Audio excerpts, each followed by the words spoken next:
বন্ধুরা, আজকে আমরা এমন একটি গল্প নিয়ে আলোচনা করব যেটি শুধু একটি গল্পই নয়, বরং এক নারীর হৃদয়ে বিশ্বাস ভেঙে চুরমার হয়ে যাওয়ার গল্প। এই কাহিনীর কেন্দ্রবিন্দুতে আছে রূপা, যে গ্রামের সহজ সরল একটি মেয়ে। স্বামী মফিজকে সে এতটাই বিশ্বাস করত যে নিজের প্রাণের চেয়েও তাকে বেশি ভালোবাসতো। কিন্তু সেই বিশ্বাসই একদিন তার সবচেয়ে বড় দুর্বলতা হয়ে দাঁড়ায়। মফিজ ধীরে ধীরে তার জীবন থেকে সবকিছুই ছিনিয়ে নেয়: সম্মান, স্বপ্ন, ভালোবাসা, এমনকি ঠেলে দেয় তাকে মৃত্যুর দরজায়। কিন্তু মৃত্যু রূপাকে গ্রাস করতে পারেনি। বেঁচে ফিরে আসার উপায় এবার আর আগের মতো সহজ সরল নেই।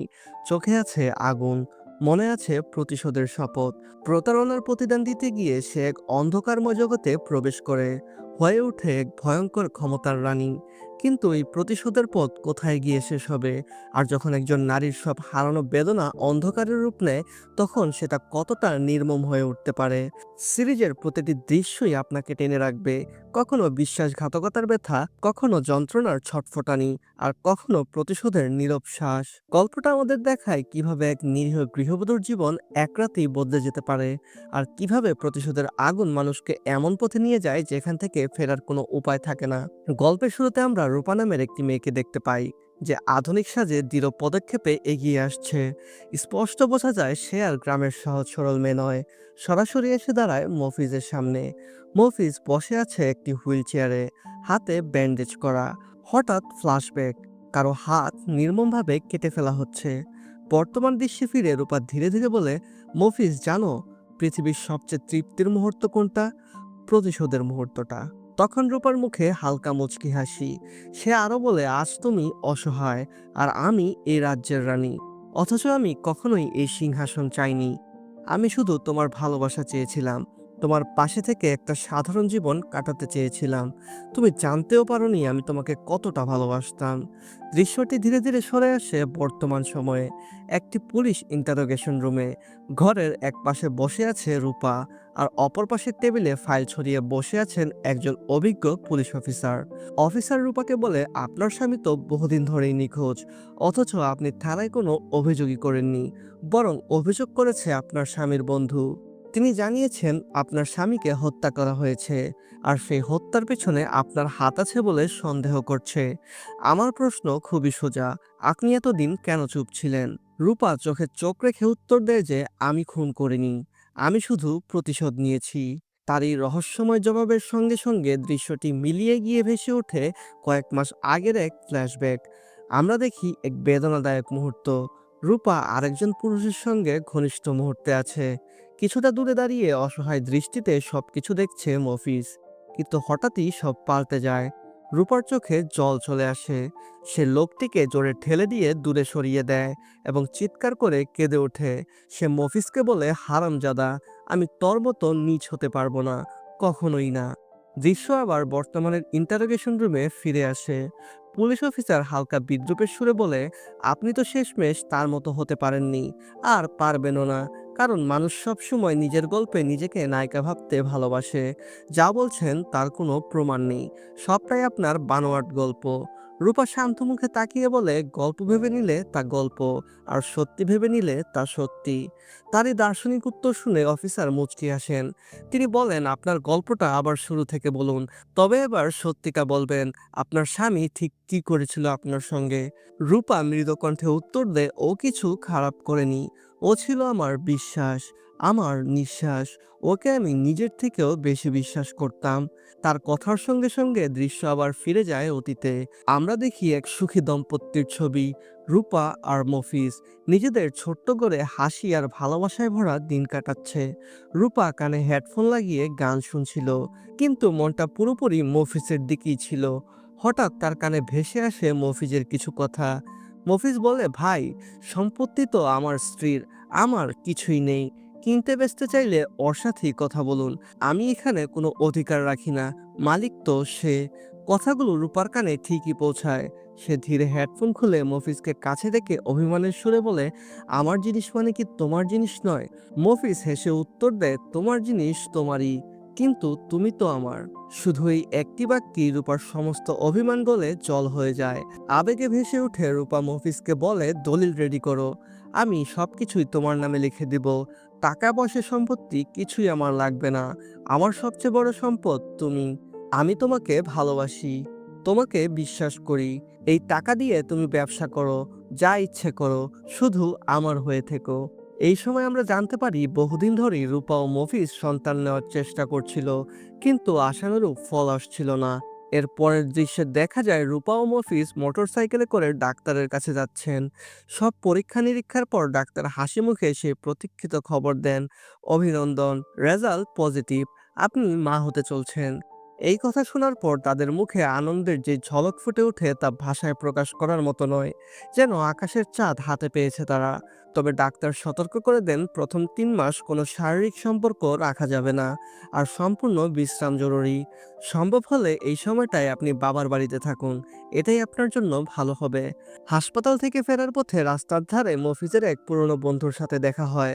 বন্ধুটি মজা করে তাকে পুরনো এক ডাক নামে ডাকে, যেটি ছিল গোয়ামারা মফিজ। বইয়ের সামনে এমন বিব্রতিকর নামে ডাকায় মফিজ ভীষণ রেগে যায়।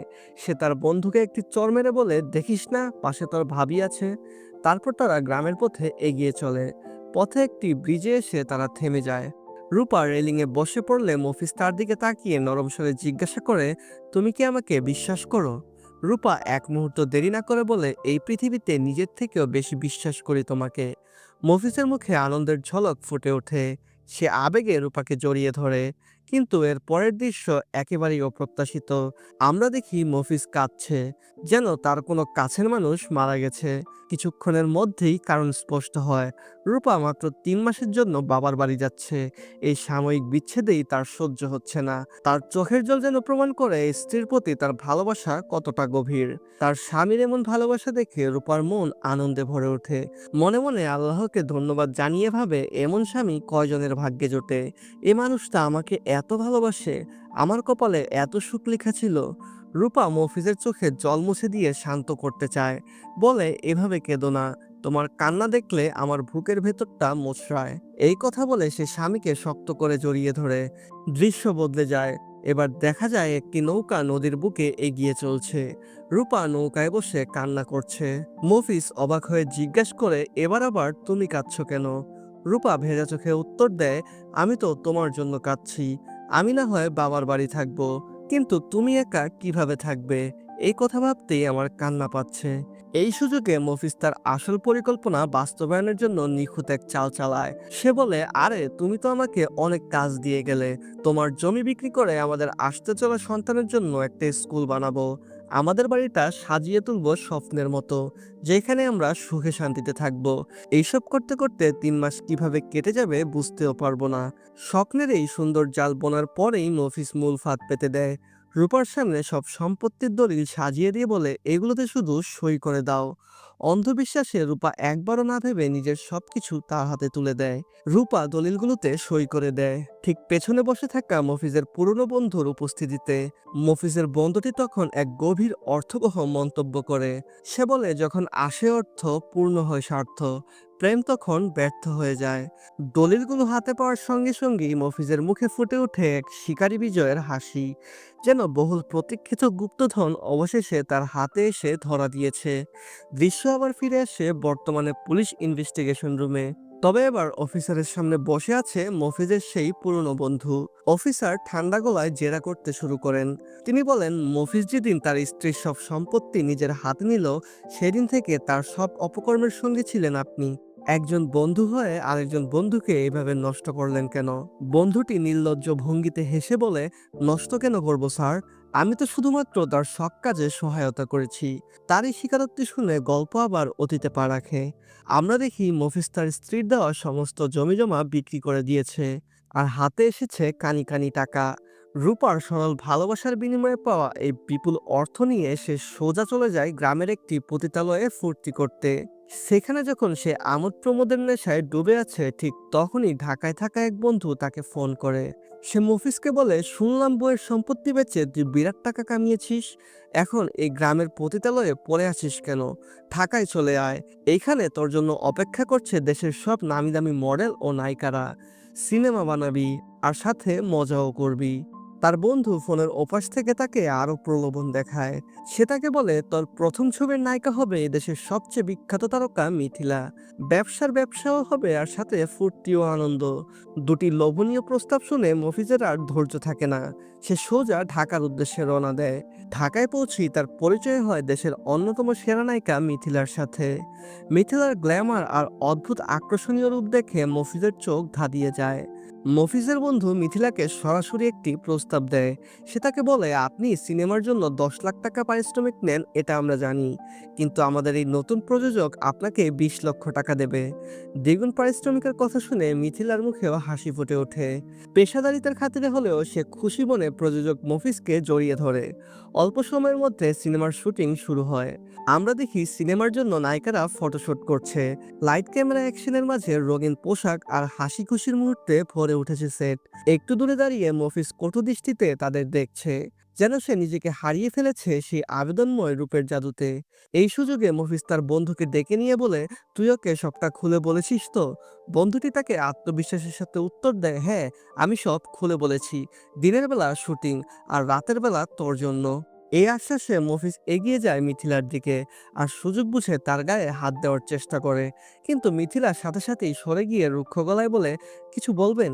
তোতলাতে তোতলাতে মফিজ বলে হ্যাঁ, আপনার সাথে কিছু ব্যক্তিগত কথা ছিল। তখনই মিথিলা তার পেশাদারিত্ব আর দৃঢ় ব্যক্তিত্বের পরিচয় দেয়। সে বলে আপনার সাথে আমার কোনো ব্যক্তিগত কথা থাকতে পারে না। আমি পেশাগত জীবনের বাইরে কারো ব্যক্তিগত কথা শুনি না, আর নিজেরও কথা বলি না।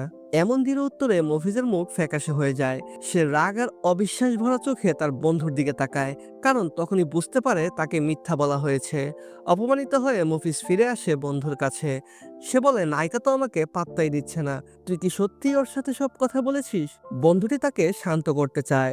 সে বলে আরে ধৈর্য ধর, এখন দিনের বেলা কাজের সময়, রাতের বেলা দেখবি ঠিকই সময় দেবে। কিন্তু মফিজের অধৈর্য মন মানতে চায় না। সে বলে দোস্ত টাকার কোনো চিন্তা করিস না, যেভাবে পারিস নায়িকার সাথে আমার ফুর্তির ব্যবস্থা কর। তখন মফিজের বন্ধু তাকে বলে ওরা অনেক বড় তারকা, এমনি এমনি কি আর সব হয়? তুই ওকে দামি একটা গিফট দে, দেখবি সব সেটিং হয়ে যাবে। বন্ধুর পরামর্শে মফিজ পরের দৃশ্যে একটি বিলাসবহুল গাড়ি কিনে ফেলে মিথিলাকে উপহার দেওয়ার জন্য। গাড়িটি পেয়ে মিথিলা অবাক হয়ে মফিজের বন্ধুকে ডেকে জিজ্ঞাসা করে আপনার বন্ধু আমাকে এত দামি একটি গাড়ি কেন উপহার দিল?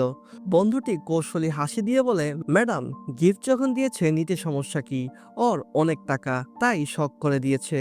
কিন্তু মিথিলা স্পষ্টভাবে জানিয়ে দেয় দেখুন, আপনার বন্ধু আমাকে দামি উপহার দিয়ে তার বিনিময়ে আমার কাছ থেকে কিছু চাইবে আর আমি সেটা দিয়ে দিব, আমি তেমন মেয়ে নই। বন্ধুটি বোঝানোর চেষ্টা করে ম্যাডাম, আপনি দেশের সেরা নায়িকা, আপনার কোটি কোটি ভক্ত। কোনো ভক্ত যদি ভালোবেসে কিছু দেয় আপনার কাজ হলো সেটা গ্রহণ করা, তাকে একটু সময় দেওয়া, দুটো সেলফি তোলা, এরপর সেই ছবি ঘরে বাঁধিয়ে রাখবে বা গলায় ঝুলিয়ে রাখবে সেটা তার ব্যাপার। এই যুক্তিতে মিথিলা শেষমেশ রাজি হয় এবং মফিজকে দেখা করার জন্য সময় দেয়। তারপর আমরা দেখি মফিজ সাজগোজ করে দামি পারফিউম দিয়ে অহংকারী ভঙ্গিতে মিথিলার রুমে প্রবেশ করছে। কোনো ভূমিকা ছাড়াই সরাসরি কুরুচিপূর্ণ প্রস্তাব ছুড়ে দেয়। মফিজ মিথিলাকে বলে অনেক দামি প্রোটেকশন এনেছি, ফেটে যাওয়ার ভয় নেই। এই কথা শুনে মিথিলা রাগে ও ঘৃণায় জ্বলে ওঠে। সে মফিজকে বলে আপনার কি বাড়িতে বউ নেই? মফিজ নির্লজ্জভাবে হেসে উত্তর দেয় বউ তো আছে, কিন্তু সে কালো, আমার তাকে ভালো লাগে না। এই উত্তর শুনে মিথিলার আর সহ্য হয় না। সে রেগে গিয়ে বলে আপনার দেওয়া এই গাড়ি নিয়ে আমি আপনার স্ত্রীর কাছে যাব, আর তার সামনে আপনার গালে কষে থাপ্পড় মেরে জিজ্ঞাসা করব সে আপনাকে এখনো মেরে না ফেলে বাঁচিয়ে রেখেছে কেন। মিথিলার এই জবাবে মফিজের পশুত্ব জেগে ওঠে। সে বলে 3,000 টাকা দিলে শেফালিকে পাওয়া যায়, 2,500 টাকায় কুলসুমকে পাওয়া যায়। তোর পিছনে আমি 5 কোটি টাকা খরচ করেছি, আর তরে আমি ভোগ করতে পারবো না? মিথিলা আর এক মুহূর্ত দেরি না করে মফিজের বন্ধুকে ডেকে আনে। সে চিৎকার করে বলে এই ছোট লোককে এখনই আমার ঘর থেকে বের করো। বন্ধুটি তখন মফিজকে টেনে বাইরে নিয়ে যেতে থাকে, কিন্তু মফিজ তখন বলতে থাকে 5 কোটি টাকা কি তাহলে আমার জলে যাবে? শুধু একবার লাগাতে দাও, আমাকে একবার লাগাতে দাও, আমি শুধু একবার লাগাবো। তারপর তার বন্ধু তাকে রুম থেকে টেনে বের করে নিয়ে যায়। এই দৃশ্যের পরেই গল্পটি ফিরে আসে বর্তমানের পুলিশ ইনভেস্টিগেশন রুমে। অফিসার ঠান্ডা চোখে মফিজের বন্ধুকে বলে তাহলে মিথিলার পিছনে সমস্ত টাকা উড়িয়ে মফিজ একেবারেই সর্বশান্ত হয়ে গেল। এরপর সে কি করলো? প্রশ্নের সাথে দৃশ্য আবার অতীতে ফিরে যায়। আমরা দেখি গ্রামের বাড়িতে একা বসে আছে নিঃস্ব মফিজ। হঠাৎ সেখানে এসে হাজির হয় তার শালী এবং শালীর জামাই। তারা জানায় শালীর একটি সরকারি চাকরির ইন্টারভিউ পড়েছে এই গ্রামে, তাই পরীক্ষা শেষ না হওয়া পর্যন্ত প্রায় 10-12 দিন তারা এইখানেই থাকবে। সেই রাতেই আমরা মফিজের আসল রূপ দেখি। শালীর দিকে লোলুপ দৃষ্টি, যেন নতুন শিকারের গন্ধ পেয়ে গেছে। এরই মধ্যে শালীর স্বামীর কাছে অফিস থেকে জরুরি ফোন আসে, তাকে এখনই ফিরতে হবে, কিন্তু তার ওয়াইফের ইন্টারভিউ থাকার কারণে সে এইখানেই থাকবে। শালীর স্বামী মফিজকে অনুরোধ করে, আমার ফিরতে একটু দেরি হবে, তুমি ওর খেয়াল রেখো। এই কথা বলে সে চলে যায়, আর মফিজের সামনে খুলে যায় এক নতুন সুযোগের দরজা, একাকী অসহায় শালীকে নিজের শিকার বানানোর। পরের দিন সকালে মফিজের চূড়ান্ত অধঃপতন চোখে পড়ে। তার শালী যখন গোসল করতে যায়, মফিজ জানালার ফাঁক দিয়ে লোলুপ দৃষ্টিতে তাকিয়ে আছে, চোখে এক পশুত্ব, মুখে অশ্লীল হাসি। রাতে শালী একা বাড়ির উঠানে দাঁড়িয়ে আছে। হঠাৎ পেছন থেকে মফিজ ঝাঁপড়ে পড়ে, তাকে জড়িয়ে ধরে। শালীর চিৎকার স্তব্ধ করে দিতে চেষ্টা করে। সে বলে, আজ তোকে ছাড়বো না। ঠিক সেই মুহূর্তে দরজায় এসে দাঁড়ায় রূপা এবং তার বোনের স্বামী। দৃশ্য স্থির হয়ে যায় এক মুহূর্তের জন্য। তারা যা দেখছে তা যেন বিশ্বাসের বাইরে। রূপার চোখে বজ্রপাত। তুমি আমার স্বামী, আমার বিশ্বাসের মানুষ। সবকিছু ধুলায় মিশে যায়। যে মানুষটাকে রূপা নিজের থেকেও বেশি বিশ্বাস করেছিল, আজ তার রূপ সামনে। দৃশ্য আবার বর্তমানে পুলিশ ইনভেস্টিগেশন রুমে ফিরে আসে। পুলিশ অফিসার এবার কিছুটা নরম সুরে বলে, আপনার গল্প সত্যি কষ্টের। আর এই কষ্ট সহ্য করতে না পেরেই আপনি কি আপনার স্বামীকে খুন করেছেন? বলুন, তার লাশ কোথায় লুকিয়েছেন? সত্যি বলতে আপনার জায়গায় আমি থাকলেও হয়তো এটাই করতাম। রূপার ঠোঁটে ফুটে ওঠে এক রহস্যময় হাসি। রূপা বলে, আমার গল্প তো এখনো শেষ হয়নি অফিসার। তারপর আমরা আবারও ফ্ল্যাশব্যাকে ফিরে যাই। মফিজ রূপার পা ধরে কাঁদছে। মফিজ বলে, তুমি যা দেখছো সব মিথ্যা, আমাকে ফাঁসানোর জন্য একটা ষড়যন্ত্র। তুমি আমাকে বিশ্বাস করবে না আমি জানি। তুমি তোমার বাবার বাড়ি চলে যাও, শুধু 3 দিন সময় দাও, আমি প্রমাণ করব আমি নির্দোষ। পরের দৃশ্যে নৌকা ভাসছে নদীতে। রূপা বাবার বাড়ির উদ্দেশ্যে রওনা দিয়েছে। এক পাশে বিষণ্ণ রূপা, আর অন্য পাশে মফিজ ও তার বন্ধু। নৌকা মাঝ নদীতে পৌঁছাতেই মফিজ এগিয়ে এসে রূপাকে জোরে ধাক্কা দেয়। রূপা পড়ে যায় নদীর গভীরে। মফিজের বন্ধু দ্রুত নৌকা চালিয়ে পালায়। সাঁতার না জানা রূপা তলিয়ে যেতে থাকে। পানির নিচে হাত পা ছটফট করে, শ্বাস থেমে আসে। দৃশ্য আবার বর্তমান সময় ফিরে আসে। রূপা ঠান্ডা কণ্ঠে বলে, ওরা দুজনই জানতো আমি সাঁতার জানি না। আমাকে মেরে ফেলার জন্যই বাবার বাড়ি পাঠানোর নাটক করেছিল। আমি কোনোভাবে বেঁচে ফিরি, কিন্তু আমার পেটের সন্তানটা বাঁচেনি। পুলিশ অফিসার হতবাক হয়ে যায়। সে মফিজের বন্ধুকে বলে, রূপা যা বলছে সব কি সত্যি? বন্ধু কাঁপতে কাঁপতে বলে, হ্যাঁ স্যার, সবকিছুই সত্যি। অফিসার গর্জে ওঠে, তাহলে তো অ্যাটেম্প মার্ডারের অভিযোগে তোকে এখনই ভেতরে ঢুকাতে পারি। বন্ধু ভয়ে হিম হয়ে যায়, কিন্তু তারপরও তার লোভী মনোভাবে অফিসারকে বলে, স্যার, ওকে বলুন আমাকে কিছু টাকা দিতে, আমি অভিযোগ তুলে নেব। অফিসার তখন রাগে ফেটে পড়ে তাকে ঘর থেকে বের করে দেয়। তারপর অফিসার রূপাকে শান্তভাবে জিজ্ঞাসা করে, আপনার স্বামী 9 মাস ধরে নিখোঁজ, এই সময় কি একবারও যোগাযোগের চেষ্টা করেছে? রূপা আত্মবিশ্বাসের সাথে বলে, স্যার, মফিজের বন্ধু তো অভিযোগ তুলে নিয়েছে, তাহলে কি আমাকে জেরা করার কোনো আইনি অধিকার আপনার আছে? আইনের খেলায় অফিসার হেরে যায়। রূপাকে ছেড়ে দিতে তিনি বাধ্য হন। রূপা বেরিয়ে যেতে থাকে, কিন্তু পিছন থেকে অফিসার ডাক দিয়ে বলে, আমি জানি আপনার স্বামীকে আপনি খুন করেছেন, কিন্তু প্রমাণ ছাড়া কিছু হয় না। মনে রাখবেন, একদিন আপনাকে হাতে নাতে ধরবো এবং ফাঁসির কাস্টে ঝুলাবো। রূপা কোনো উত্তর না দিয়ে বেরিয়ে যায়। তারপর আমরা এক দৃশ্যে দেখি মফিজের কবর ঘরের মেঝের নিচে। মেঝেটি এত নিখুঁতভাবে পাকা করা হয় যে বোঝার কোনো উপায় নেই। রূপা শুয়ে আছে সেই মেঝের ওপর, চোখে কোনো জল নেই, আছে এক শীতল শূন্যতা। যে মেঝেতে তার স্বামীর কবর, সেটাই এখন তার বিছানা। এই গল্প থেকে আমরা শিক্ষা পাই, অন্ধবিশ্বাস অনেক সময় ধ্বংসের কারণ হয়। ভালোবাসা জরুরি, কিন্তু অন্ধত্ব নয়। লোভ মানুষকে পশুতে পরিণত করে, আর প্রতিশোধ মানুষকে ঠেলে দেয় এমন এক অন্ধকারে যেখান থেকে কোনো ফেরার পথ থাকে না। আর এভাবেই আজকের সিরিজটি আমাদের শেষ হয়ে যায়। যদি ভিডিওটি ভালো লাগে তাহলে অবশ্যই একটি লাইক করবে এবং চ্যানেলটি সাবস্ক্রাইব করতে ভুলবে না। দেখা হবে আবারও কোনো এক ভিডিওতে। ধন্যবাদ।